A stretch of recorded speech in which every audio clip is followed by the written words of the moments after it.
Hello there. How are we doing in the back? Can you hear me okay? All right, good. I have to commend all of you guys. When I do an event, nobody ever quiets down that quickly. Or seemingly pays attention when I'm like, shh, quiet, the presenters are working. So, how many people have been to a Mass Innovation Nights event? Okay, a few. All the rest of you are invited to the next one. Mass Innovation Nights, every single month we've got at least 10 new products that are launching with us, and we get the social media community to come out and blog and tweet and post video and pictures. So in a single night we can generate a lot of visibility for local companies, but it also allows us a wonderful sandbox to play in and test our little social media theories. And one of the things I always tell people is, don't forget, social media is still relatively new. We're still all figuring it out. We're still trying to figure out what works and what doesn't. And you know what? Something that worked last week might not work this week because, hey, LinkedIn moved that button, or Twitter suddenly has more than 140 characters. So we've got all kinds of things that are in motion, and we're trying to figure out how to measure it and how to figure out what our return on investment is. So I think I just go to the next slide, yes? Oh, look at that. It worked. One of the things that I do also is called Innovation Women. It's a speakers bureau for entrepreneurial and technical women. And the idea is to get more women at the front of the room, because one of the things that we say is nobody's listening to you when you're in the audience. That said, any questions, wave your hand and I'll jump right in and answer it there. So don't be shy about jumping in. Some of you might not know what that is. No? It's a typewriter, all right? I'm old enough that my first press release was written on a typewriter. Fortunately, an electric one. That's a manual, although I did actually learn to type on a manual typewriter. Our typing teacher, not keyboarding teacher, but typing teacher at the time told us that we had to learn to type on a manual typewriter or we would end up doing it wrong. I have no idea why.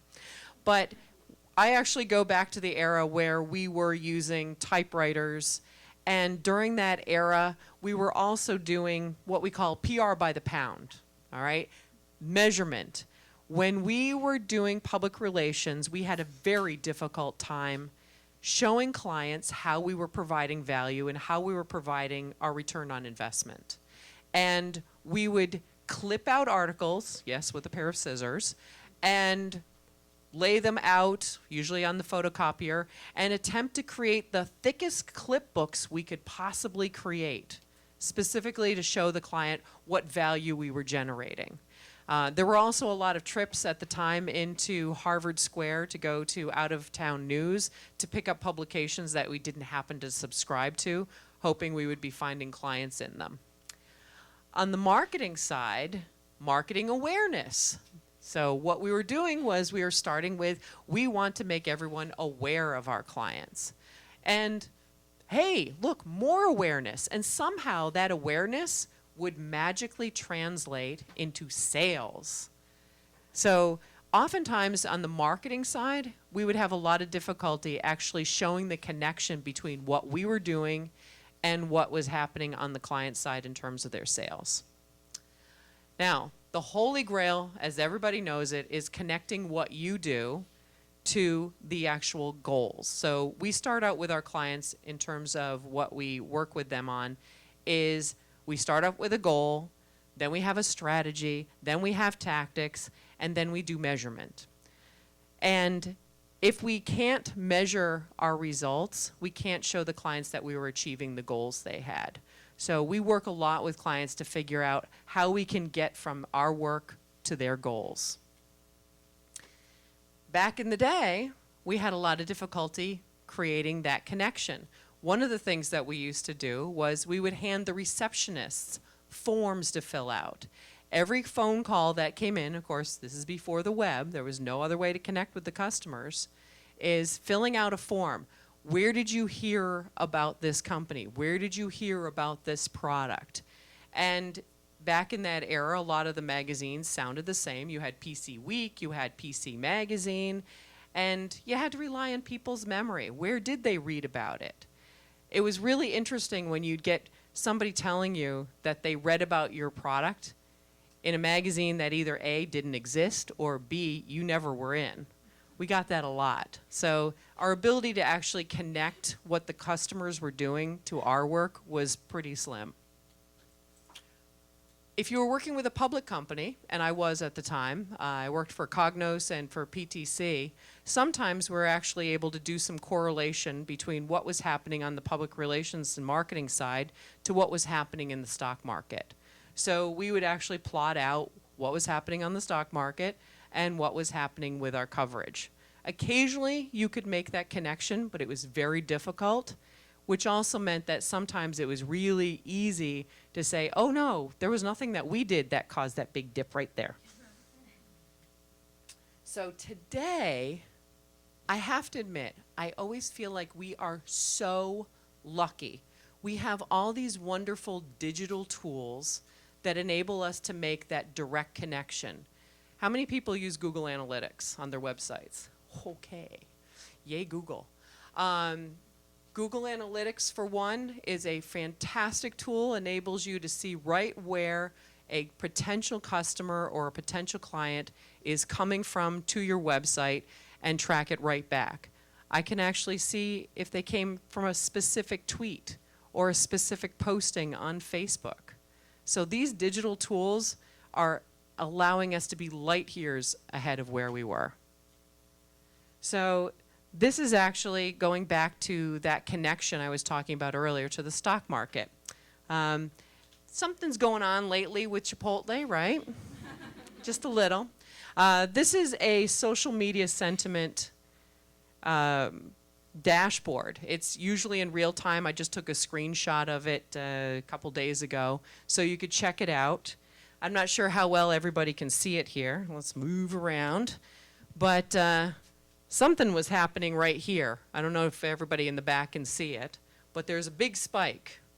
Anybody hear about the rain check program that Chipotle did? Right there. You can also see that they've had a nice little dip, and there seems to be definitely a correlation between what was happening in the social media sentiment and what was happening in the stock market. This is the point at which the statisticians will say, do not confuse correlation with cause. Just because something's happening here doesn't mean it's actually connected there. But it's a nice way to check it out and see, you know, there's activity going and maybe you can make a correlation. So we have this wonderful ability with things like Google Analytics to take a look in the rearview mirror to see what happened. We also have the ability to look in the side mirror and see what's happening with the competition. And we can look ahead. Predictive analytics, we can take the data that we've got and look and see what we think will happen looking ahead. So if we're talking about ROI, it's not just the marketing programs that we're putting together. We can also figure out how our social media impacts our customer needs and wants and work with our product marketing team. We quite frequently will offer up our social media insights to the product marketing team, or they can grab them themselves. We have several clients that have product marketing on social media, and they can communicate directly with customers, and that is a sizable return on investment when they can produce a product that's specific to their customers' needs. We also can figure out if the programs that we're putting together, the campaigns that we're working together on, are a success or a failure, and we can figure it out pretty darn quickly. One of the reasons that I love working with Clipfolio is it's a real-time cloud-based dashboard, and I can see what's happening immediately. Not at the end of the day, not at the end of the week, not at the end of the month, but right as it's working, and do any course corrections or corrections along the way that we need to do. It also will help us identify the opportunities that are available to us. We can see what's going on with the competition, we can see what's going on with the industry, and we connect directly to the return right there that we're working on with the clients. So the return on investment is varied across all of these different ways that we have of looking at our data. So the big question is still, how do you connect what you're doing to the return on investment? This is the heaviest mic on the face of the earth.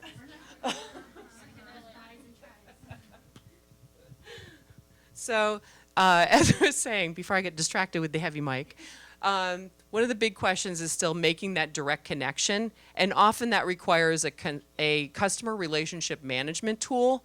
If your sales team is working with Salesforce, if you've got a CRM that the sales team is working with, you still need to figure out how the money is coming into your company and how your programs are affecting that money coming in. So that whole loop that happens with your own systems for your marketing programs and for the sales team, or maybe it's something else, maybe it is the product management team, or maybe you're looking at a program that's, say if you're a startup, brings in funding. But you still need to make that connection. And if you're working with an agency, you have to make sure that your client is offering up all of the information that they're getting and getting it in your hands as well. So we've got these great tools, these great options today. The dashboards, cloud-based real-time dashboards. Does anyone have a command center that they're using for their social media? Couple? Okay, we got one here. A lot of the startups these days that we're working with have a wall of knowledge. And they literally are throwing up these giant TV screens in their offices where they are showing every bit of data that they have at their disposal. It's department-wide, it's company-wide, and sometimes it's even outside their company, where they are sharing their information and their data with their investors or with their key advisors.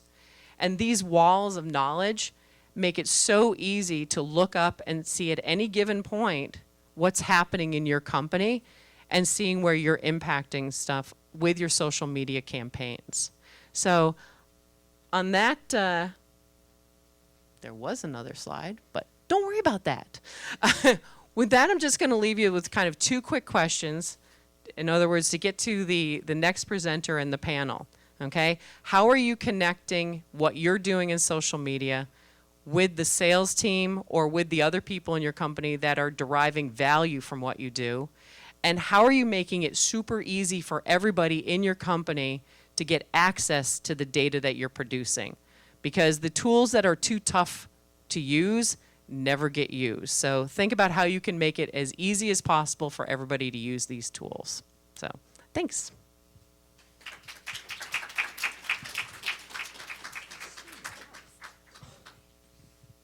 Awesome. Thank you so much, Bobby. Got my intro. Is technology working? Okay, great. Awesome. So that was just a good overview of where we are now, where we've been, where we're going. It doesn't necessarily always, we don't always have the answer for how we're going to measure social ROI, but there's a lot of tools. And I think, Keisha is going to talk to what she's doing. So Keisha Topangan, like Topanga, she told me from Boy Meets World.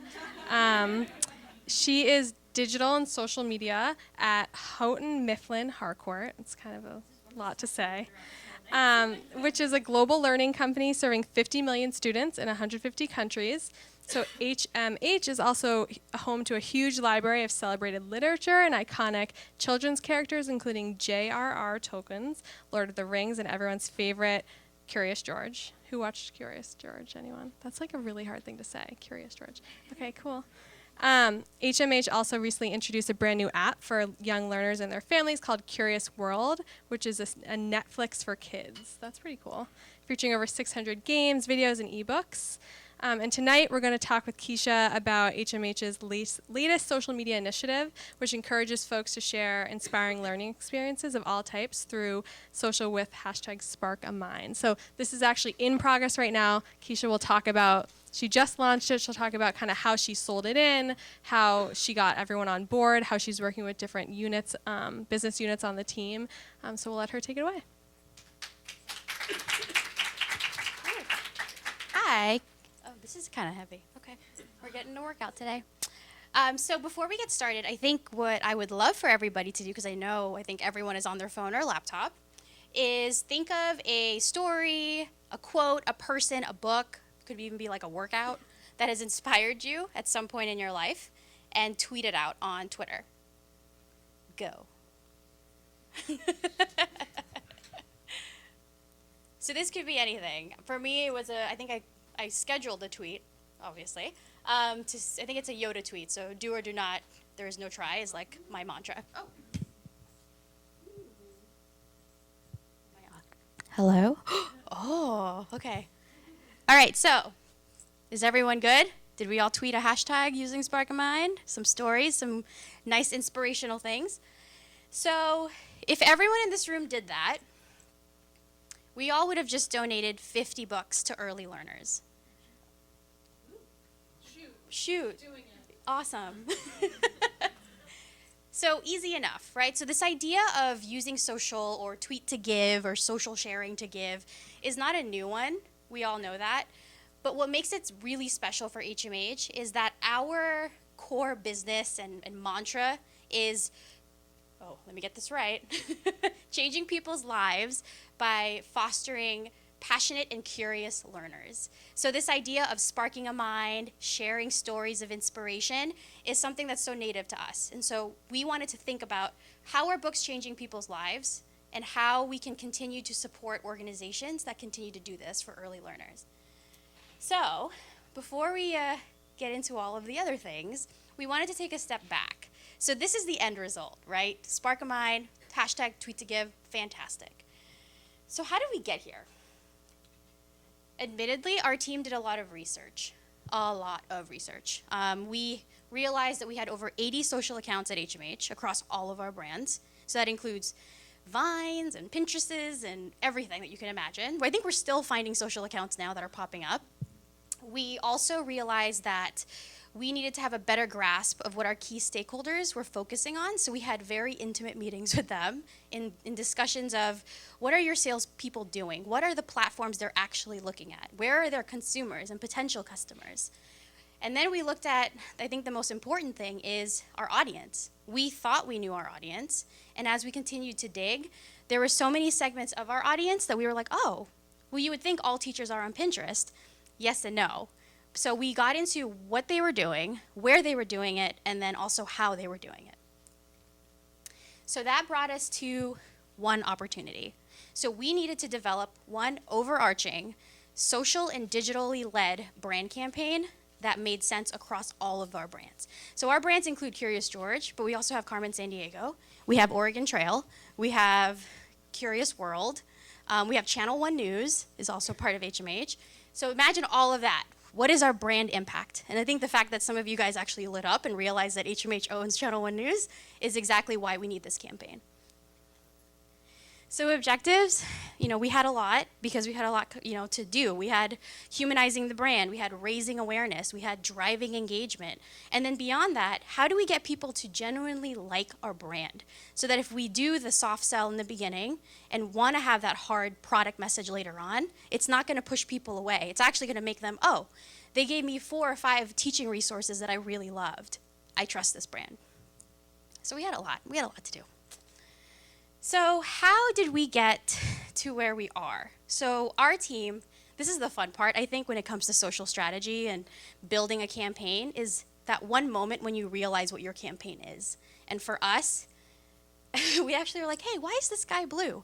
And Sharifa, who's the director of social at HMH, her son asks questions like this all the time. And she comes in and she tells us, oh, Philip's asking this. And we're like, oh, how did you even answer that? And so what we thought was sparking curiosity was something that's so innate and so genuine for people, and we wanted to make this experience to be personal. And so at HMH, like I mentioned, we're all about capturing these moments of curiosity and finally putting them in a place where people can come, be inspired. It didn't matter if you were an educator, a principal, a teacher, or even just a millennial parent, which is one of our targets. So what does a launch look like? Right? So for us at HMH, when I first came to HMH, I learned that everybody there is extremely passionate about learning. I mean, you say social media and they're like, tell me everything you know. My kid is on this thing called Peach. I don't know what that is. And I was like, don't worry about it. It'll be gone in like a few minutes. But that's a lot of our conversations. It's a lot of educating, and it requires a lot of patience, but I love it, right? It's seeing that moment when they light up and realize what social is and how important it is. It's like those everyday moments of ROI. So what we did was we got our employees excited. We launched an internal full-scale marketing campaign.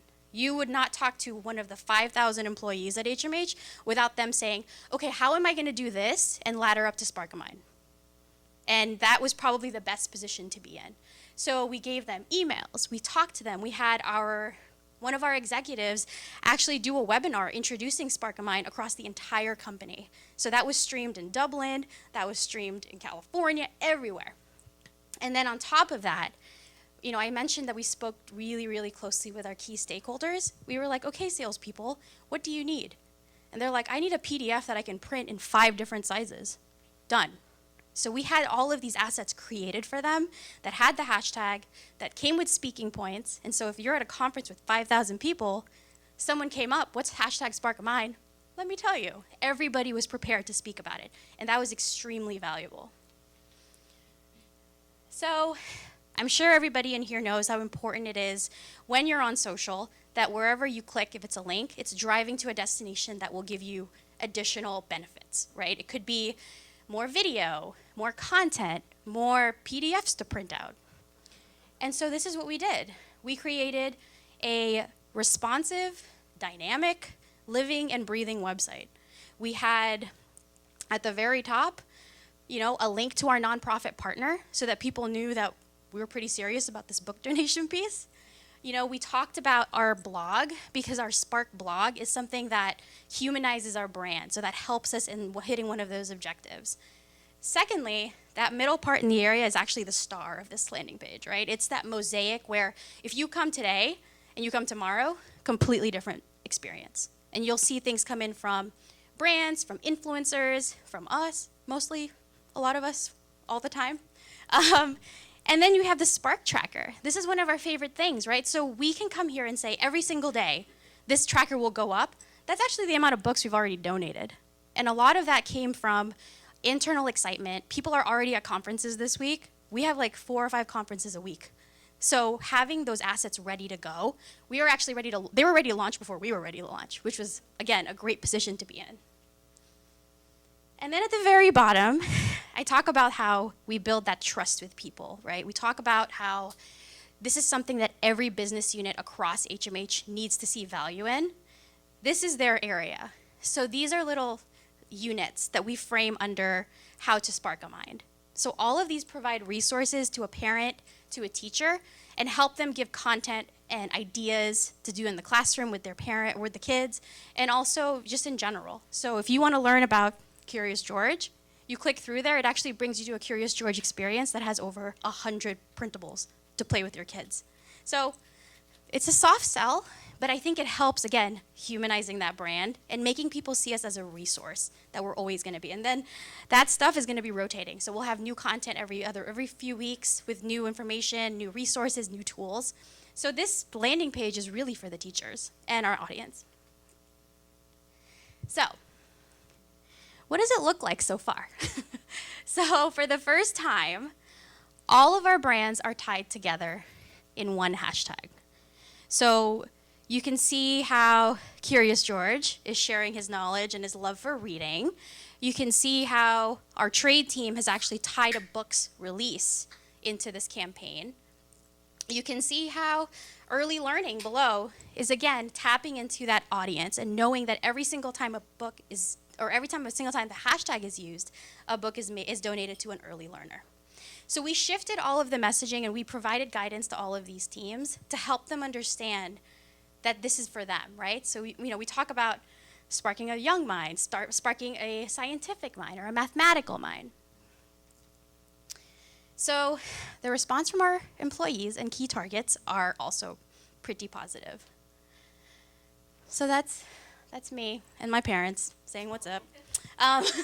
But the big thing too is a lot of the employees are sharing stories with us they've been at HMH for like 20 years, and this is the first time they found the the reason to share these stories. And this is something we didn't expect at all.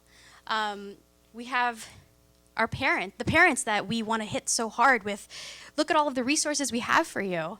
They're sharing those moments of their kids experiencing one of our apps without ever prompting that. We have teachers. This teacher is actually someone who won the recent Curious Classroom contest that we also hold. So we were able to highlight some of the cool new teaching methods that he does in the classroom. And he's now, obviously a huge fan of what we're doing. And he shares pictures like this all the time if he's just doing really cool things with his kids. And then we have our corporate partners. So we worked closely with NASDAQ as we were getting ready to launch this program. We actually filmed a recent episode of Social Bell on YouTube to help launch and help people understand kind of the importance of having a brand campaign at this magnitude. And then I spoke to a few people tonight already about the importance of having influencers, right? So we have, we don't have any like pop stars, but these two people, I promise you, are influencers. So the guy on the right is actually, one of the highest rated professional development authors. He has a great following on social. He saw this hashtag. We talked to him briefly, like the next day. He was like, my kids inspire me. And we're like, yes. The person on the other side, or not really a person, but she actually created that creative on her own. So we're so excited to see what people are doing and how influencers and these type of people can just take something like this and make it their own. And at the end of the day, they're still donating books. So that guy is now sharing this opportunity with 84,000 people that we didn't really invest too much of from a financial standpoint, So here are the things you guys probably really want to look at. So as of last Wednesday, we launched a full week. We have 2.8 million for the reach of our hashtag. So that's owned and earned. So that is part of across all of our brands that are using the hashtag, and then all of the engagement that they've gotten from using the hashtag. That also includes our authors, the influencers, and some of the PR outreach that we've done. Overall engagements for us have gone up. So that's an insane number. And we thought that we were building up to something, and as soon as this launched, we just saw a wave of engagement come. And it was very quality engagement.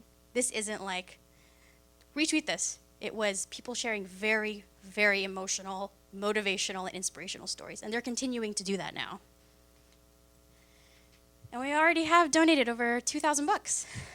So I think this is the emotional tie to everything, right? Like we want people to know that basing off of that slacktivism of you just tweet one thing and you're benefiting everybody, that was something that we knew hit a chord and it worked really well. So we're hoping to see the numbers go up. I think we're closer to like 2,700. This was 2 days ago, I believe. So the other thing too, and I wanted to call out kind of 3 other things that we've already seen as benefits from Spark a Mind. One being, it's cut down on the amount of hours our team has spent in developing, pitching, getting buy-in, getting budget, and then selling and then executing on individual campaigns. So like I mentioned, last year, in 1 month, we had 9 conferences that all of our sales and marketing people were at. And we created 9 different kind of hashtags and campaigns. Now everyone, again, is saying, how do I tie this into Spark a Mind? How do I make this Spark a Mind? And again, that's a great position to be in, and we continue to see that because of that, engagement across the board has gone up. So even George, who has our highest fan base on Facebook, is seeing an increase of engagement. It's encouraging more people to share pictures of their kids with their first George book, which is awesome. So I hope that, I've inspired you to share your story of inspiration, to look at things a little bit differently. I think, for us, it's a really important brand story that we need to tell. We are lucky in the sense of we have great brands to tell stories about, but at this point, they were all telling their own stories. And so Spark a Mind is that unifying factor, and we look forward to seeing your stories online. Awesome. Thank you so much, Keisha. Actually, you can stay up here if you want to grab a water, but we're going to go to the panel. That was awesome. How many people have done a sort of overall brand campaign like this? Raise your hand. Okay, so just a few. And how many people are doing the one-off, smaller?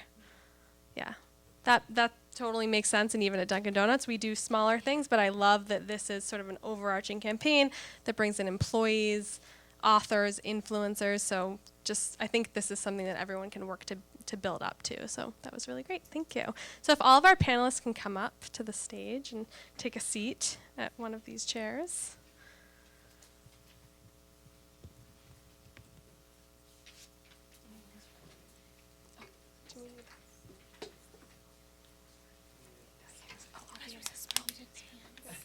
I was just thinking that. I think you have to do the cross ankle thing. The very as I fall. The charm. The charm. As I fall over. It's very charming.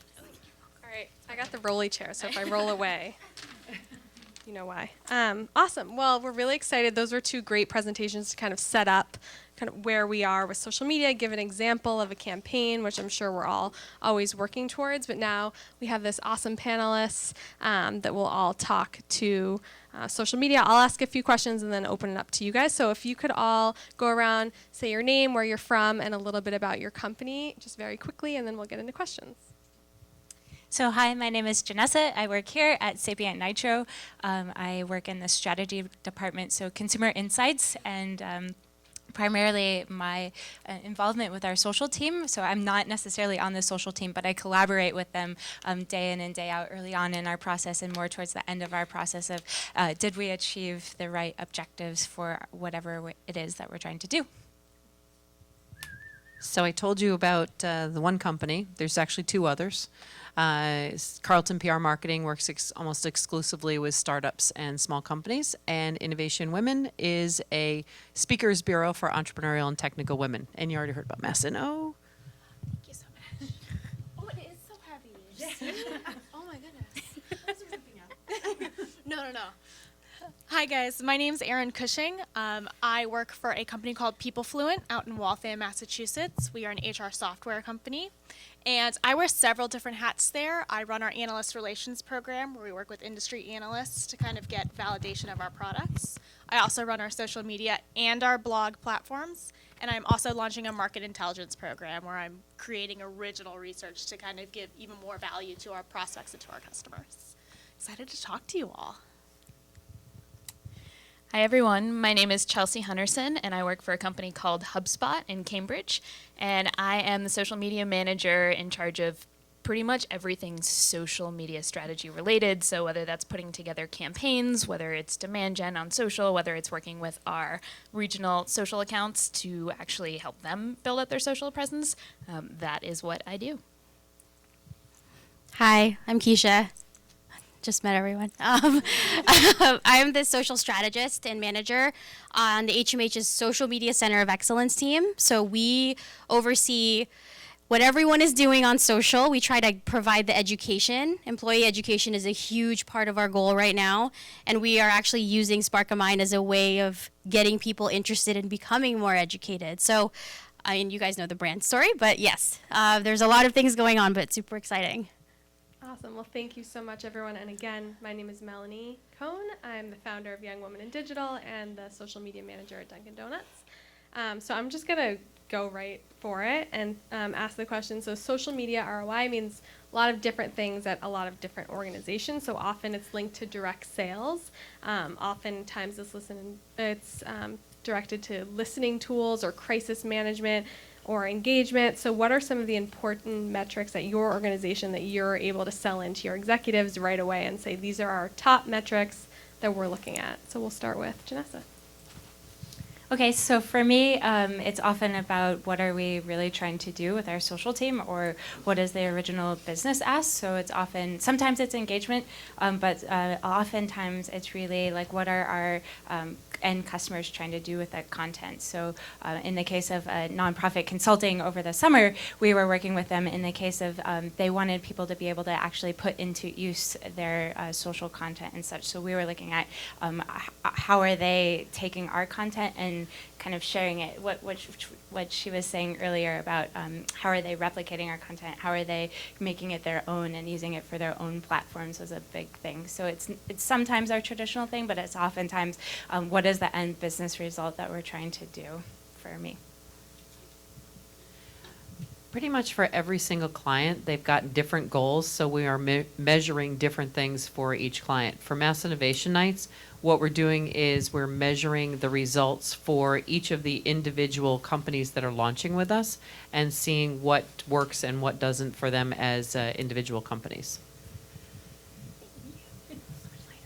They're all going to end up down there. We have all of them now.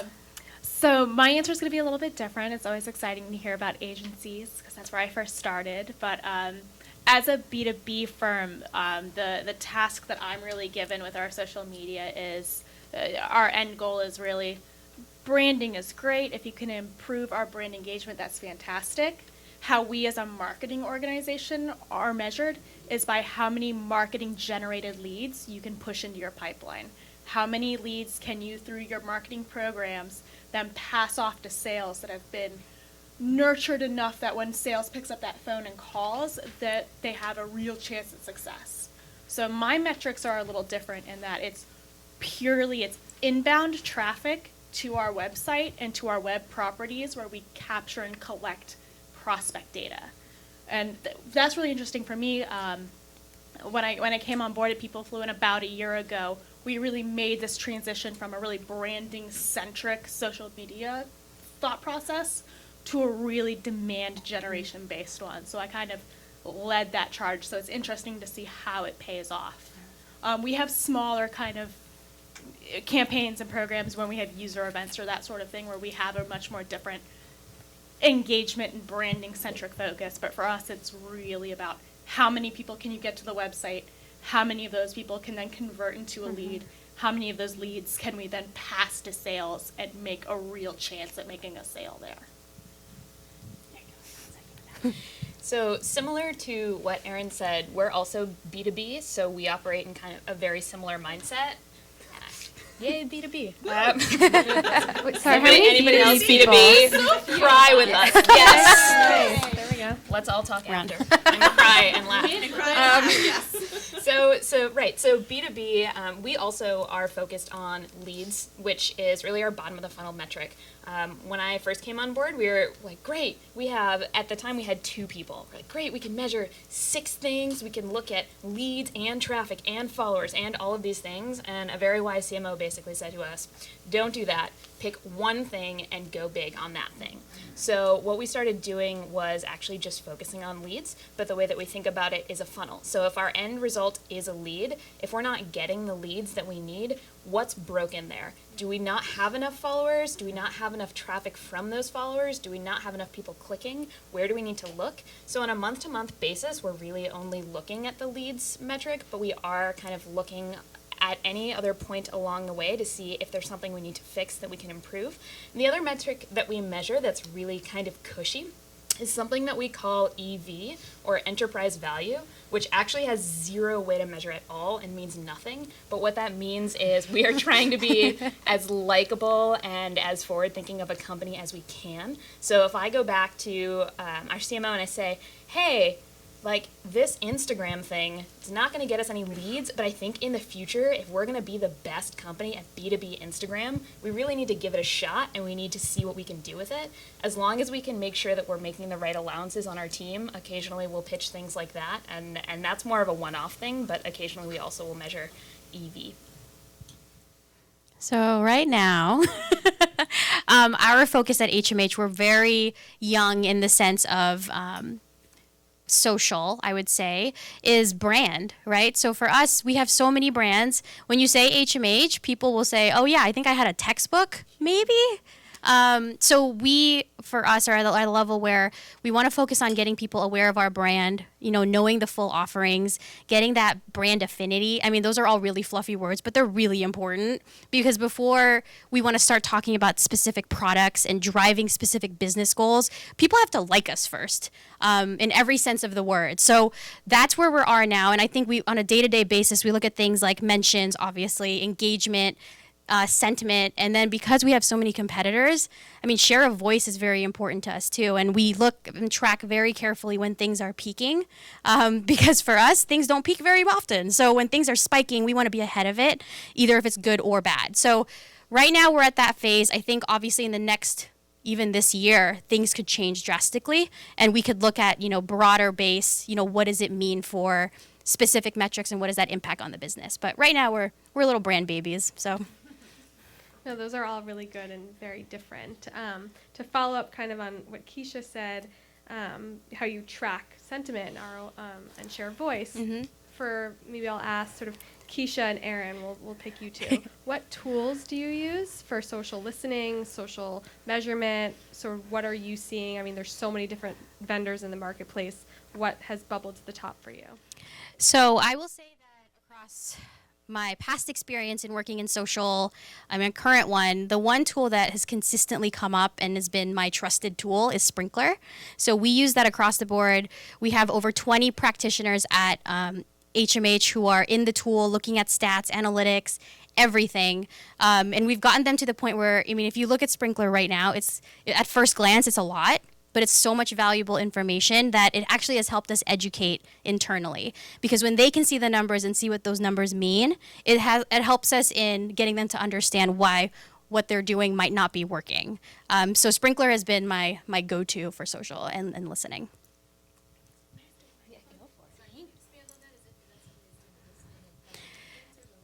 So Sprinkler, I think, does everything. There are probably things in Sprinkler that we haven't even realized that it does yet. So we do all of our community management. We do all of our tagging of sentiment as it comes in. We do monitoring. We do reporting. We do listening. It also builds profiles. I sound like an ad now for Sprinkler.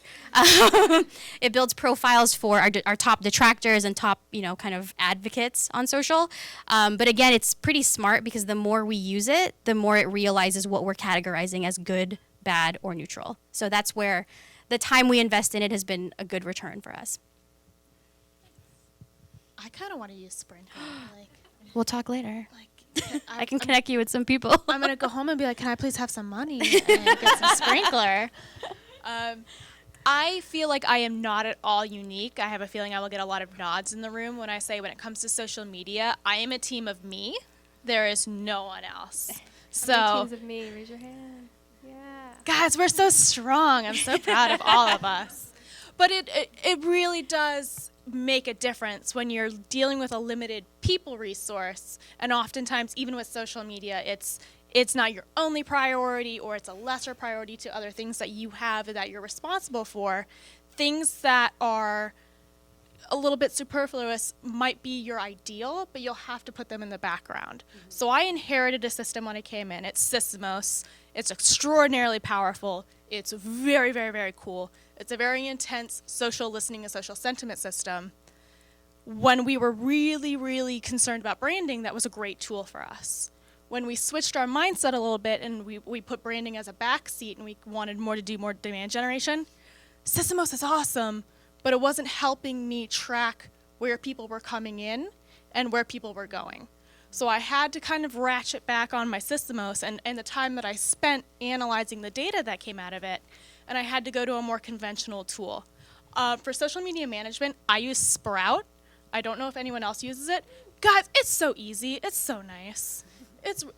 But as easy and as useful as it is, and budget friendly for everyone who has a smaller social media budget, it also has a really powerful analytic system, and it integrates really nicely with other tools, which is why it's so useful for me. It connects very nicely with our Google Analytics system, so I can see where people come in on social, where they drop off onto my site, and then through that integration, I can see they came in through this tweet, they were interested in this piece of content. Once they got to see what that content really was, they abandoned my page. So that gives me the insight to go to our product marketing team, who's in charge of all the content on our site, and I can say, you know what? People like the promise of this content, but they're not super psyched about the follow-through. What can we tweak to make us all achieve our goals? And I think that's a really useful, powerful way to integrate those tools with human intelligence.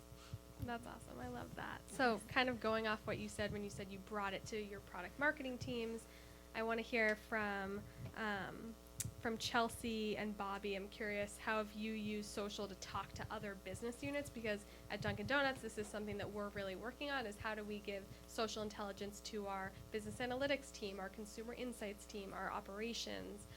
are in store. So we're trying to use it not just for social data, but for social intelligence overall. So curious how you guys have used it for that. If you want to start, Chelsea. Sure. So I have a dual advantage of one, that I came from a different department into the marketing team. I actually came from our customer technical services department. So I have a good sense of who those people are and spent a lot of time talking to our product team, gaining their trust, all of that. And I'm also a little bit of a bulldog and don't care what people think if I want to give them feedback. So we end up giving a lot of feedback to a lot of teams who don't necessarily aren't ready for it. But what we found is particularly helpful is bringing them the actual data. So for one, I mean, we do social listening in our own tool. And one of the things that we do is every time there is a tweet about something, about our tool, about a feature suggestion or something like that, we'll just forward that on to the product manager and say, hey, FYI, just thought you might want to know that there's someone talking about this. And we found that that's a really good way that's like non-aggressive to just let them know that there's social proof going on out there. And then the other thing that we do every month is I sit on the demand gen team, but I also try and make an effort to be known through all of marketing. But everyone on the demand gen team will put together a presentation on what worked that month, any insights that we've learned, what we need to know. So we make sure that we pass that around to anyone who's interested. And then I also write kind of an internal, we have an internal wiki. So I will write an internal sort of page each month and just let people know what's being talked about, any insights that they might need to glean, and really what we've learned. And a lot of times we find that kind of the power of suggestion, saying, hey, you know, we've learned that people love content with SEO. Wink, wink, content team, and find that power and really being able to show that this is what drives people, this is what they're talking about, and putting it in a form that people can digest in their own time is really helpful for us. So I'm going to put on my Innovation Women hat, where I'm actually the client and I'm the product person and I'm the customer service person and I'm the team of one, right? Yep. Okay. Team of me. It's actually not team of me. There's the extended team, but a lot of the stuff that happens on Innovation Women website, what we're doing with it is we're watching, and we have a social media person who handles the social media for Innovation Women, and she sends to me any customer service issues, and she's literally just forwarding on the tweet, hey, don't miss this one. Comes in an email, so I can't possibly miss it, or she's popping it up on Slack. And one of the things that we have in Slack is we have a channel for our development team, we have a channel for our feedback, we have individual channels for our activity in a bunch of different areas, including one that's called subscriptions, which is a really nice channel. It goes ping every time somebody gives me money. That's a big plus when you're working on something that's really small and you want to get that instant feedback to the team. But the feedback that we're getting from customers, it goes right into an email so that we can make some changes, and we also log it in Slack, in the development cycle, in the feedback cycle.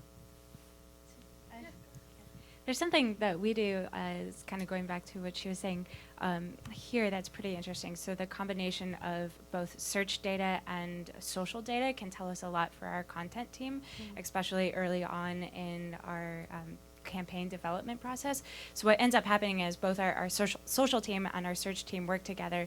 And if you think to like a topography map of geography, right? And so if you remember the last time you flew and you look over through the window and you see giant areas of agriculture, right? And if that picture is in your head and you can map search volume and then you add height to it, so like building height or whatnot, you can also add the height of how much people are searching for that data. So social chatter and search data, two different accesses. How big is something and how tall is something? And that actually gives us a lot of insight into where is the white space, where are our competitors not talking, where are people talking a lot on social but there's not a lot of content right now. And I often find that that's a really great way that I can work with from a consumer insight standpoint to work with my content team to develop the right content that really speaks to customers in the right way. So it's an interesting way we work here using social data in kind of a way that I haven't seen other people start to work. That's really smart. I haven't thought to do that, but we will look at that. So with that, kind of so you work at an agency, a lot of other people here work at brands. From an agency perspective, how are you selling in these consumer insight programs to your clients? What sort of story are you sharing? How many agency people do we have, by the way? Okay, so a good amount.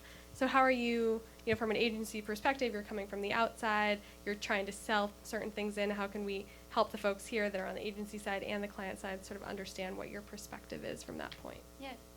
Sure. Obviously, it depends if you're in a pitch mode or if you're not in a pitch mode, but clearly, either which way, oftentimes when we start at the basis and go to the channels where consumers are hanging out, whatever channel that may be, if it's a B2B space, more in LinkedIn or wherever, I often also find Reddit a really great example for pulling consumer chatter.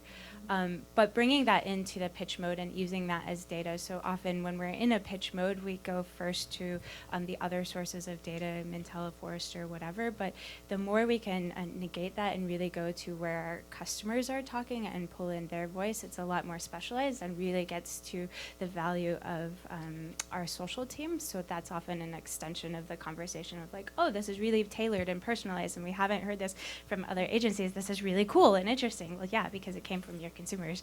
They're the ones that are saying it. And we did that one on recently on a coffee brand that we were working on here in the Boston office, and it really started to pivot the creative direction that our team was having and helped us in the end, I believe, win the pitch. Matt, our new business guy, can tell you the whole story. But the other part of the story is what happens when we have a client that we are currently working with that maybe isn't using our social capabilities.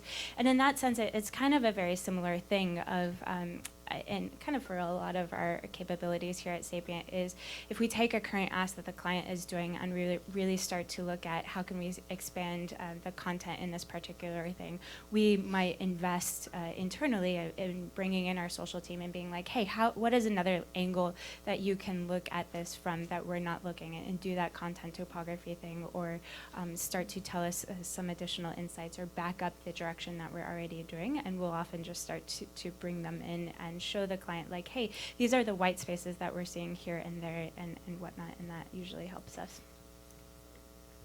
That kind of reminds me of something we've recently started at Dunkin' Donuts. Is the executive team we typically use like receipts to ask people to share feedback, but they've started wanting more real-time feedback from what people are saying on social. It's much more today, these are what people are saying. So we're doing a lot more sharing of that, and I think that transparency level, whether you're on the agency side or the client side, has become super important. People want to know what you're doing, and I think at Dunkin', we're trying to do a better job at showing what's in social, because sometimes it's seen as this black box. It's surprising. I think we're all social professionals or interested in social, and we think everyone knows what we're doing and understands all the stuff we do day to day and sees how important it is, but they really don't still. So I think just that transparency is super important, and I've noticed a big change just since sharing more. So even if you think you're being a pest, I think that's really important. Yes, so actually. Kind of on that note, another thing we've started to do, at least in the strategy department, is start aligning our social insights and all of our strategy insights, rather, to different verticals and sending out, I don't know if you're on them or not yet, but we're sending out basically insight newsletters. And so part of that is social, like what are we seeing, what are people talking about, a lot of the trend reporting that we see, but really kind of using our thought leadership to start to nudge our clients of like, hey, these are things that you should start to think about, and letting our thought leadership be transparent. Totally, and I think that's what I'm seeing too, even from internally and as a client, as an agent, as an agency. Thought leadership in social, it's still very much needed. It's still very new, so that would be my opinion here, to just keep sharing. But with that, I kind of want to go over to this side, especially Keisha, you talked a lot about how brand awareness, brand sentiment is important. Those can sometimes come up as, fluffy metrics, but really, how are you selling that in at the top level, and how can you help people here that are saying engagement's important, sentiment's important, our mentions are important? What are the sort of things that you've said to the executive level team to make them feel confident about that? So I am lucky enough to sit in a team where there's 3 of us, but we have a broad range of expertise. So I'm on the strategy side. Chelsea does everything. Sharifa helps us do everything. I think what we did was we pooled all of our expertise, and whatever this pitch was to the higher ups, to the important business units, wherever it may be, it came and was rooted in the expertise that we had. So if there was an opportunity for improvement in search, which may not be completely social, but it has an impact on social and digital. So we pulled that expertise. We say, hey, you need a cool website, pull this in. And so I think we work in that instance where we say, okay, who is the party that we need to get buy-in to implement something like Spark a Mind, right? What is the most important thing for them? I mean, I remember Chelsea and I sat with I think she was a regional director of sales and marketing individuals, and we were like, okay, we have this great idea for a campaign. We're going to send them like a box file and things are in it, and they're like, no, they are not going to touch that. And I was like, oh, but everyone uses Box. And they're like, no, we don't use Box. And I was like, oh, okay, what do they want? And they're like, it's really like archaic, but email. And I was like, okay, we'll do an email campaign. And so when we promised them and we delivered on those things, and they knew that it was because it was the benefit for them, that helped us sell it in. In fact, they worked super closely with us to make sure that what we were delivering was not just on brand, but based on what the client was and who they were talking to. And we're going through that process now of adjusting creative for a specific conference in a specific region who may have a different logo than what would fit in our typical template for this poster, whatever it may be. That's like the most tactical way of doing it. But sometimes for a company like HMH, where they're so used to doing everything and trying everything, the tactics were helpful. Because we can often just say, hey, we'll do it for you, don't worry about it. But when we say, on your sales hub, we are going to deliver this, this, and this. Here's what it looks like. Here's how you'll access it. Here's how many times we're going to update it for you. Then they're like, oh, yes, we have to include this in our marketing. Social is important. This is going to lead our personal human voice on social. So it's kind of the opposite, because I think you always want to give this big picture idea to someone, especially in the executive level. But our executives loved it. They really appreciated, that we got so granular and identified every single opportunity for each of the parties involved. Awesome. And Chelsea and Aaron, curious about you guys. Sorry, what is the specific question? The question is, so when you're saying, you gave the example of Instagram, we want to try something new to be the best leader in B2B Instagram. How, that's, to me, that can sometimes come across as a fluffy, we want to be a leader, we want to be this, and believe me, we do that as well. But how do you sell that, and how do you get that attention to make it not just words, but really, we need the budget to do this? How do you really like sell that program? This is a great question because it's currently on top of mind right now. So I am lucky that I work for a company that wants to be the most damn lovable company in marketing that there is. So for me, that means I do a lot of responding to people directly on Twitter as soon as it happens, and make time to do that. And we kind of train anyone who's working in that area to make sure that we are just as lovable and happy and likable as possible. And I think we do a pretty good job of it, and our executive team knows that that's important, but they also know that time is money, so we kind of have this push and pull of what is going to be a better way to solve for the company? What is a better way to solve for the future? Is it to respond to that person who is kind of asking a question and not really asking a question? Or is it to do some research that's ultimately going to get us good insight? I think for us right now, a reason this is top of mind is because you may have noticed there are some new social networks out, right? Like Peach is a no, but like we... No joke. I had two of my coworkers texted me the night that Peach came out, and they're like, we have to get the HubSpot name on Peach. I was like, what customers is that serving of ours? Like, tell me what persona that we have is on Peach. Anyway, ranting. But for us, so as we're thinking about things like Slack or Medium, or as we're thinking about everything that is kind of evolving, that doesn't necessarily have an ROI for us directly, but that's part of the question of, hey, do we have enough room? Are we doing enough good stuff with leads this month? Is our sales team actually going to hit what they need to hit without us going the extra mile? And is it really something that we can solve for by doing this other thing? And then it ends up being me putting together like a long pitch. And mostly what that ends up being is them saying, okay, so if you're not going to measure this in leads, how are you going to measure it? how is it actually going to tie back? I forget who was saying this earlier, but really, how is it going to tie back to business value? And if we really can say, this is going to tie back to business value because we're going to get enough traffic and eventually those people might convert into leads, or yeah, if I spend time responding to people on Twitter, they might get so excited that they're going to tweet about us to all of their friends and become our advocates, and maybe even, like, we've made direct sales because people have tweeted at us, we've tweeted back, and they've bought HubSpot within 24 hours. Like, there is room to actually solve for it as long as we can come up with metrics that are going to say this is how this is actually solving for the company. I think that's an excellent point, and I think it's an amazing opportunity for everyone in this room. So part of our job as social media professionals, marketing professionals, not only are we executing on a strategy, but we're also tasked with translating the results of that strategy and the results of that campaign to the rest of our organization. So we might call something like total followers a fluffy metric. Sure, direct followers doesn't translate to direct dollars, but it's up to you to find the story that helps that data point tell your broader goal and mission to the rest of your team. For example, when we switched our entire strategy from brand-centric to demand generation-centric, a part of that was establishing a different posting consistency across all of our networks. Our followers were used to a certain cadence from us. We increased it. We made it much more consistent. We also changed the tone, the message, and the type of content they were seeing. As a result, not only did our direct inbound traffic increase, our followers increased, which to us is like, oh great. It could have been, hey, we got a bunch of new followers. What a cool fluffy metric. No one cares.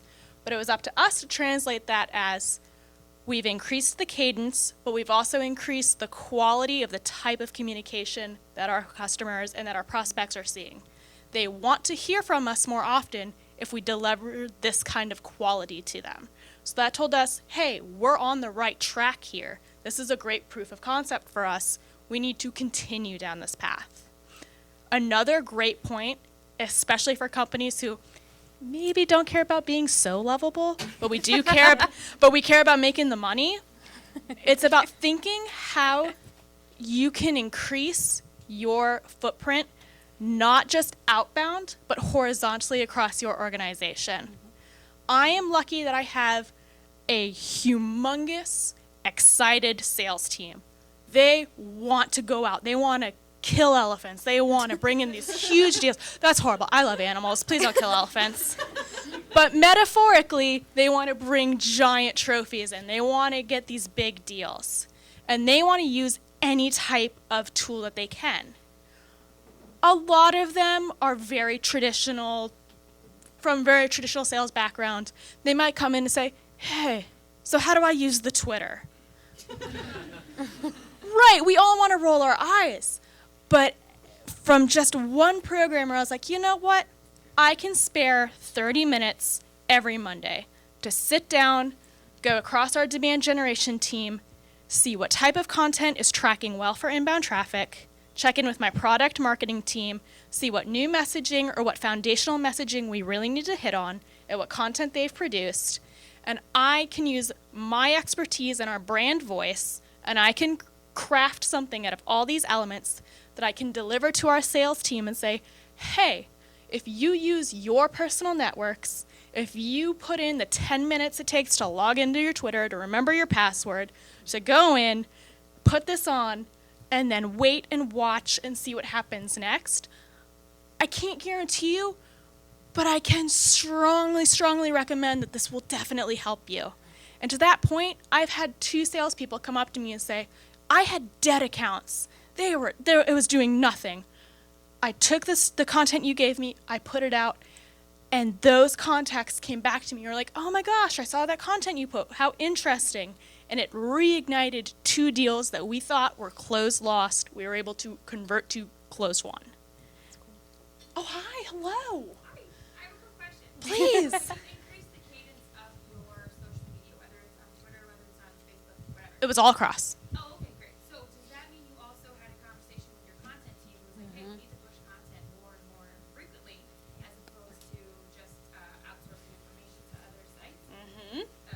Oh my goodness, what a fun question, and what it's a continuous conversation with my team. So they're not only tasked with creating content, it's also our product marketing team. So they're tasked with helping our product management team disseminate information across our organization. They are charged with coming up with our foundational product messaging, with our go-to-market messaging. We're increasing into verticals. They're charged with that messaging. They really feel the pressure, and I get it. They also felt the pressure, and I told them, hey, we're increasing our cadence. We have this insatiable need for content. It would be awesome if you could provide more content. At first, they were like, oh my God, like, let me go to my LinkedIn and put up my resume really quickly. They all wanted to run for the hills.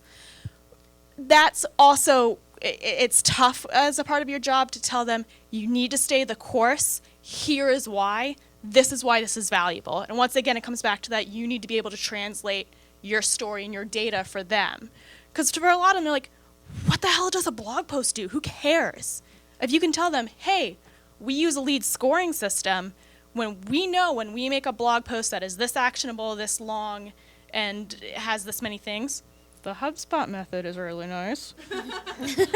But when you do that, we understand that people who come in through that score this high on our lead scoring system, they convert to leads this more quickly. We know that they are much more likely to become a sale. This is how you're directly helping the sale. It all loops back to that. So it becomes a give and take. You really need to lay out why it's important for them. And unfortunately, this is the crappy part of the answer. Every once in a while, you're going to have to dig in, push up your sleeves, and you're going to have to create some of that content yourself. Totally true. Can I say something? Yeah, come in. So the other thing that I think is kind of interesting about that is, we have a pretty, consistent cadence. We post a lot, but what we found is that the same content does well over and over again, even if we post it multiple times. Like, that's kind of the shitty marketing answer. That's the less lovable answer. But, that's the demand gen answer, is that a lot of the content, if we know it performs well, we might just, update it from one year to another, or repurpose it, or add more tips. Or frankly, we have 75% of our blog, 75% of our blog leads are driven by 30% of our content. And so what we found is, instead of rewriting a bunch of articles that do no good for us, which we do anyway, but mostly what we do is HubSpot, that's what we do, in a great way. We basically update the content that we know does really well anyway, and that is a much quicker and more effective way, both with content and with social, to get those leads without killing our content team, is just keep hitting what we know works already. Yeah, and I just want to speak for the B2Cers out there, like me. So we don't have all of these CRM systems that showcase lead generation and quality scores, but we do get to look at content and see what works and performs well. So we do the same thing. This Valentine's Day, we looked at last Valentine's Day, what performed the best. We just created a better ad out of that. So we used a new format, carousel ads. If anyone's using them, you would know what they are, but they're these scrollable ads on Facebook that allow you to be a little bit more immersed. So we took our best piece of content from last year and created a story out of it to tell a story through ads. So I think you can do that in B2C as well. We don't have all the tracking that you do, but there's definitely ways to reuse and repurpose and not always look at the shiny new object and how do we keep creating new things. So it's just using similar content with new features. So it's funny. So HMH has so much content, so much content. Don't rub it in. I mean, just everywhere. Content for you, content for you. But our challenge is, how do we make that content usable for social? So while the content is already in existence, things like, okay, what is the right visual for the pin to add to Pinterest is another layer of partnership with the creative team and helping them understand, okay, guys, we've tried different things. These are the pins that work. These don't work. Stop making those. And they're like, okay, yeah, we get it, totally. So we educate them on what's best performing, so they also become experts on social images and things to support the content they know and love. It's gotten to the point where I think there are some creative people on our team where they're like, actually, Keisha, I don't want to do that photo because I don't think it's going to look good. And we're like, oh, okay, this is good. This is a good conversation. So again, the problem of not having content is certainly, I've been on that side, but being on this side of having too much and trying to talk to everybody is also, I would say, just as challenging. Absolutely. So I feel like there's been a lot of themes that have come out of this. First is consumer insights, looking at what people are saying, rolling that into your overall strategy. Transparency is really huge. So just sharing what you're doing, making sure people are aware of it and educating. Also, we have, what am I missing? I just had it and I just lost it, guys. Learning from what was doing well, so repurposing. At HubSpot, you know, that's a great example that you guys have 30% of your blog posts are actually driving 75% of your revenue. That's just a really interesting stat for me. So I think those are some great themes, and I want to hand it off to you guys, the audience, to ask your questions. Raise your hand. Feel free to speak to a specific person or ask the entire panel, and somebody will answer for you. So questions, don't be afraid. Quick question, Julie Dennehy here. Especially on the B2C side, can anyone give some insights about the mix of boosting and sponsored content versus organic content? So I'm just going to repeat the question. So what's the mix of boosted and sponsored content versus organic content on social? Especially as it leads to ROI. So I can speak to this. Again, I mentioned we have like 100 conferences a year. We are always testing to see, and what I'm learning too is all of these conferences have very specific audiences. And if we were posting things organically and only organically, the likelihood of us hitting that audience, so that one conference in Idaho that has 5,000 people, no idea how to get there. But what we found was tapping into not only obviously the official hashtag, but whatever organization, usually the conversations to these conferences ramp up about 2 or 3 days leading up to people leaving to go to the conference. It's getting to the point where I'm starting to understand exactly what conference people do, like from beginning to end. But that helps us in saying, okay, what are things that our general educator audience would love to know, and what are things that are very specific to the people at the conference? What would help them. So for example, if we are introducing an author who's signing a book, the way we positioned it is, we actually wrote a blog about how an author talks to young adults about tragedy and using a novel to talk about that. It just so happened that he was the guy signing books at NCSS. So we used our Spark blog to talk about that from a thought leadership standpoint, promoted it on our HMH brand channels, and at the very end, there was a call out. HMH is going to be at NCSS, meet Don Brown in person. So the messaging is a little different, and that being said, the content that says, go to this booth and get a 10% discount, super targeted, promoted with media, dark posted sometimes because we don't need all of our fans to see that discount. But it really depends on the target, right? And I think it depends on the target, the size of the audience you're trying to get to, and then also the content that you have available to share with those people. Can I also speak to that, because we aren't B2C, but we kind of think of ourselves as B2C sometimes. And what we do is, so I have a budget as the social media team to handle organic stuff, and then we have somebody else who has a budget that does our paid media. And paid brings in a lot because we target it to the right people, but they're not as high quality. What is higher quality is if we start with something that's organic, and then I think of it as traffic directing, right? Direct it to the right people. Mm-hmm. So we did an experiment in November where we literally put $20 behind every Facebook post, not because we thought it was going to drive too much in terms of leads, but because we wanted to point it in the right direction towards the right audience. So we spent a lot of time going into the Power Editor and creating the Facebook audiences and just making sure that we were targeting the right posts to the right people. We found that we increased the engagement rate. We got a lot, I think it was better quality, right? Because we were serving it to the right people. Obviously, there's some give and take in that because you don't want everything to show up as sponsored. That looks kind of terrible. But we do kind of a mix of both, where we do serve organic to the people that we're pretty sure don't know who we are, serve paid. But we also sometimes will put a little bit of money behind organic to just make sure that we're pointing it to the people who are looking at our page and are the right people, or even the people who aren't. That's the other benefit, is if you're pointing something, even if it's organic and you decide to boost it, you can boost it to someone who's not looking at your page. So it kind of doubles as both organic and paid in that sense. Cool. And just throw my 2 cents in. If something is doing well organically, you can then put promoted or paid media behind it. So that's another way to look at it as well. So any next question? Okay, all the way in the back. If you want to stand up and ask, that'd be great. Hi. Can I start talking a little bit about the tools that you use for social media? Can you elaborate on a few more of them? Okay, so elaborating on a few more tools that you use for social media.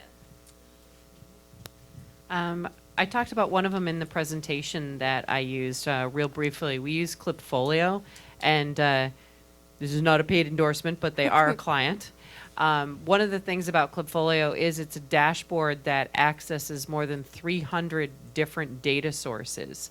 So depending on what tool you're using, you can use the Clipfolio dashboard to basically collect all of the different metrics that you're measuring and put them in one place. The dashboard that I was just showing briefly during my presentation was a combination of two different clips. And Clipfolio, by the way, is spelled with a K at the beginning, just to be different.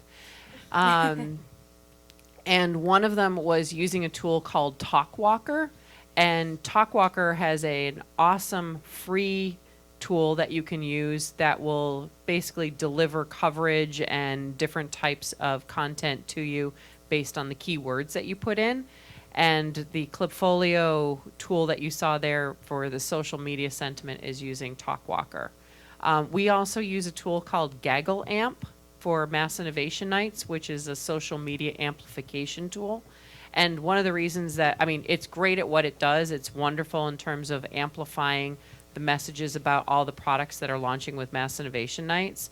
But it also gives us awesome metrics. We can assign a value to all of the different retweets and posts and also log them. So every single month we have a report at the end of the month that gives us the value of everything that we did for each message that we put out. So I just love the analytics that come off it. From Sapient's side, we use all the ones that have already been mentioned, Sprinkler and Sysomos, but we also use Percolate, and whether we use Sprinkler or Percolate, it really depends on our clients' relationships, to be honest, and that's just because we're an agency and have a bunch of different contracts.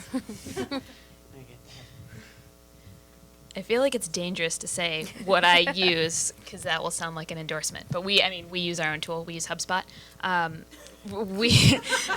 That's where I work.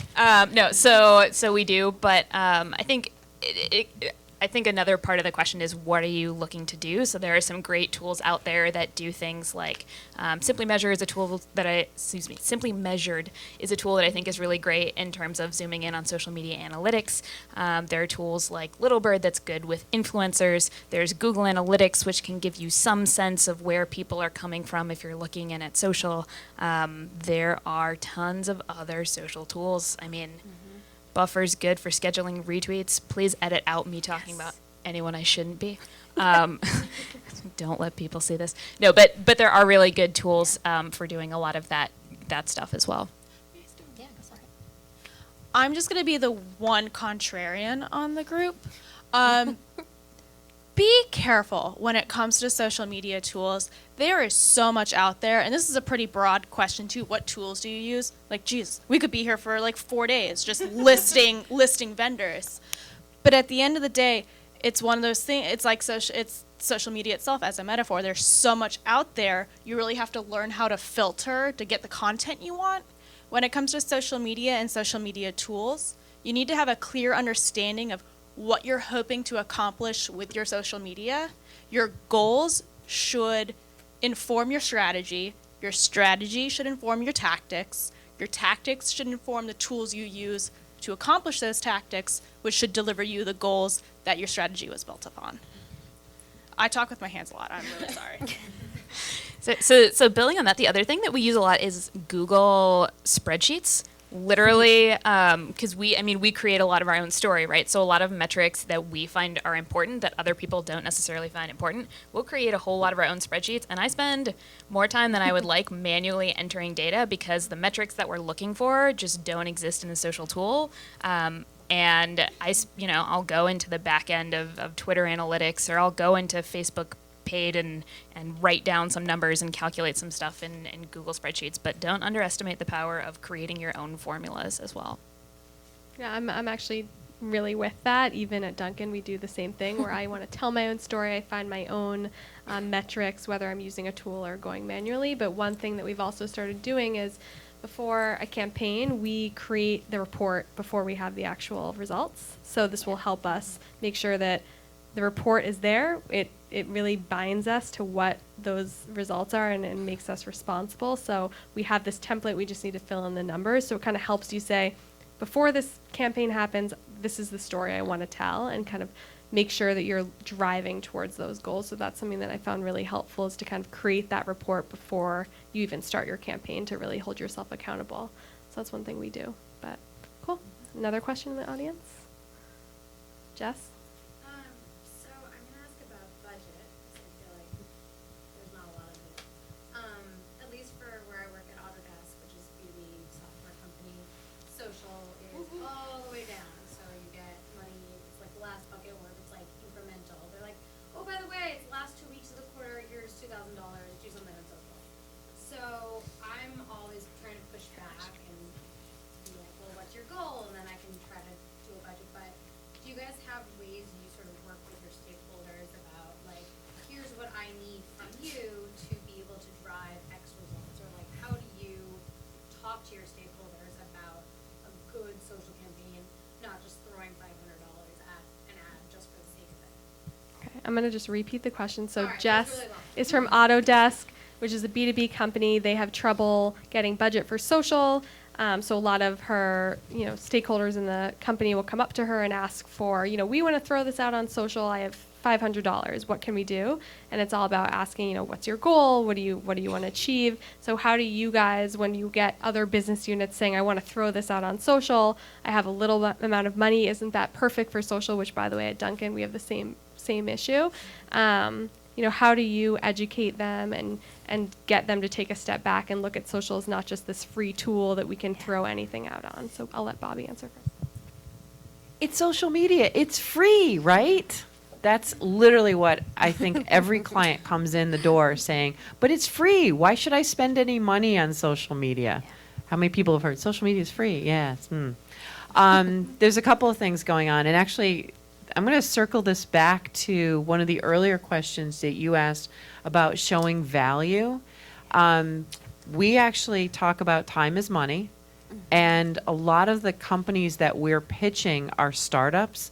And, the team of me is often the team of one or two people inside the company who are probably the CEO and the chief marketing officer, and they're doing all the social media. So a lot of times they have a good sense of the time involved.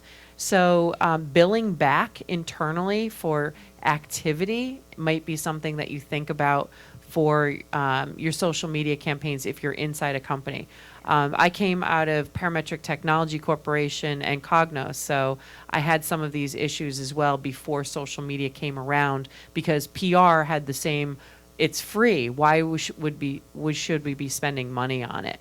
So if you think back in terms of billing back time, there may get a little bit of a sense of an understanding about you can't just get it for free. It is time, it is attention. And then there's the whole conversation about boosting. So if you have to boost social media, and by the way, my balance, you notice I didn't answer that question. Most of my clients will literally say to me, you cannot boost anything. Everything has to be earned. And, there is no budget for anything. So we have multiple clients who do absolutely no spend whatsoever except for spending with us on time. So if you actually don't talk about it as social media and you talk about it as everything from pay per click to advertising to, the pay aspect, it really gets it in the right frame of mind for them. Thank you. You still want the heavy one. Yeah, I know. I got to even out the arms. As someone else who's in a B2B software company, I think we speak the same language. I think what's really important when you're asking for a budget or when you're going straight up into this conversation, I think it's a very empowering move to be able to talk about how, first to understand what the entire department is tasked with as a KPI, because you'll have your individual KPIs, your team will have individual KPIs, but the entire department will have something that moves the needle for everyone. For us, it's marketing generated leads that get passed, then become sales accepted. That's the currency that we trade on. So being able to come back and say, I understand you want to use social media as a channel to help this effort, to help move the needle on this specific thing. In order to do that, we need to execute A, B, and C. A, B, and C will cost me time, resources, and tools. That equals this amount of money. To be able to translate it and put it back towards that overall overarching goal gives you a lot more leverage. And sneaky tip, work cross-departmentally. It is, and cross-functionally across the entire marketing team. That's a great way to not only generate fresh ideas, fresh content, to make sure that everyone's kind of rowing the boat in the same direction. But a lot of times, at least in B2B companies that I've been in, the budget is siloed between departments, but a lot of projects will overlap departments. So maybe you trade a little here, you trade a little here. But if you need a little bit more, that can be a great way to kind of put the Band-Aid on it, to group together and say, this achieves this campaign will achieve both of our goals. If you give me X amount of money, I think we'll get there that much quicker and we'll be that much more effective. I think for us, there are 3 things that I suggest doing. One is know your stuff. So, you know, we should all know what our metrics are, what our goals are, how, like, be able to speak to that in an instant. But I think also once you know your stuff, you should be creating knowledge docs, creating whatever it is, spreading the knowledge about that before it becomes an issue, almost like disaster prevention, so that people kind of have an idea what you're working on and how you work and the types of numbers that they should expect to see. And I think you actually said something really cool, which was, you know, ask them what their goals are. I think we become a lot of a question master. So it's, oh, so your goal is to do this. Understanding that the average click costs this much. Is that a really a good way to spend your money? Or, you know, what are the channels that you've thought about? How do you, where you think your audience is? And really what we do is, you know, understanding our own metrics, ask enough questions sometimes to get people on the same page that we are and get them finally thinking, oh, it actually costs $5, you know, to do this, whereas I can spend that $5 somewhere else and get X amount of result. I think it's been really powerful. I think from my perspective, one of the things that we usually do is we make friends with the financial team on our client side, in the sense that one of my counterparts, he always wants to know, so in Erin's case, she talked about business leads. So what is the dollar value of getting 1 more business lead or 2 more business leads or whatever?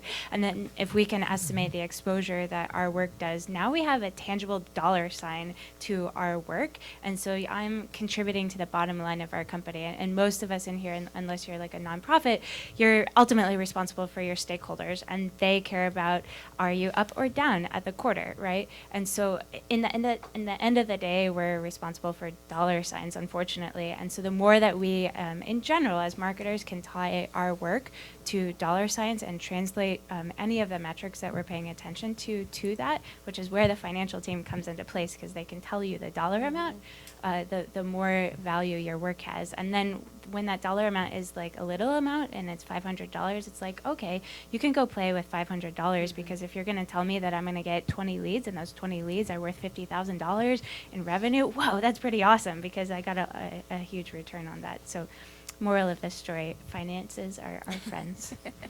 I will add one quick thing when it comes to asking people what their goals are. If anyone ever, and this comes from my experience in an agency and as a vendor, if anyone ever tells you my goal is to make this go viral, tell them their goal is bad and they should feel bad for making that a goal. I started drinking around that. Yeah. I think I was up to like 10 minutes. So my first job was in an agency. I had a very, very technical software company tell me they wanted their product help videos to go viral. And I don't know if you've ever seen like the goldfish look where you're just like in the headlights. That's a bad goal and you should feel bad. It's okay. I'll add to that you can make things viral if you buy like thousands of puppies and just say, Just let it run bring me free. thousands of puppies Let and 'em we'll run make it go free. viral. Very true. To add to that, we have a similar situation where we have brand managers that own coffee, tea, bakery, and they want to get their products out on social. So one thing we've started is we give a brief that says, okay, answer these questions. What's your goal? Who's your target audience? And it starts to get them thinking and kind of like, okay, maybe I should wait to hold these dollars for something bigger. So we've had education sessions. If you have relationships with vendors like Facebook, like Twitter, bring them in. So one thing we did was we brought them in to give an education session to our brand managers to discuss what goals are, what budgets look like, and we made sort of a stake in the ground that said if we're not reaching X percent of the audience that you're looking to reach, we're not going to do it. Because if you're not reaching a certain percentage and a threshold, then it's not worth their budget and they should hold it for something else. So that's been really helpful to have a percentage of an audience that we want to reach. And if they don't have the budget, then we're not going to do it. So that's been a really good sort of stake in the ground for us to have that benchmark. So if you have something that you feel is the right percentage, whether you're talking to your vendors like Facebook about it, come up with that number and it will sort of help people realize how much they need to spend to get what they want to get. So I think that's all the time that we have for questions, but obviously we can talk afterwards. We have still tons of drinks, tons of food. We have at least 15 to 20 minutes left to mix and mingle, so don't all leave at once. And thank you so much to all of our panelists and our speakers today. You guys were awesome.